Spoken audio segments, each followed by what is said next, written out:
Welcome to psychology. வெற்றிக்கான மூல மந்திரம், அதாவது ஃபார்முலாவை நான் இப்போ சொல்ல போகிறேன்.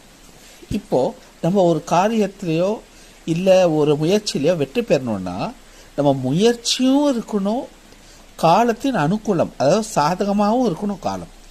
ஸோ இது ரெண்டும் சேரும்போது தான் உங்களுக்கு வெற்றி கிடைக்கும். ஸோ முயற்சி பண்ணாமையும் இருக்கக்கூடாது, அதே சமயம் காலத்தின் அனுகூலம் அதாவது டைம்ஸ் ஃபேவர் அதுக்காக வெயிட் பண்ணாமையும் இருக்கக்கூடாது.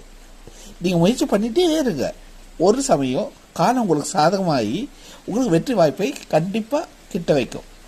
ஸோ இதுதான் நான் சொல்ல வர்றது. வெறும் எஃபர்ட்ஸ் மட்டுமும் போதாது, வெறும் டைம் ஃபேவர் மட்டும் போகாது. கால அனுகூலமாக அதாவது சாதகமாக இருக்கும்போது கூட நீங்கள் எஃபர்ட்ஸ் போடலைன்னா ஜெயிக்க முடியாது. ஸோ கண்டிப்பாக நீங்கள் தொடர்ந்து எஃபர்ட்ஸ் போட்டுகிட்டே இருக்கணும். அதே சமயம் காலத்தின் அனுகூலம் அதாவது ஃபேவருக்காக வெயிட் பண்ணிகிட்டே இருக்கணும். இது ரெண்டும் சேரும்போது உங்களுக்கு வெற்றி நிச்சயம் கிட்டும்.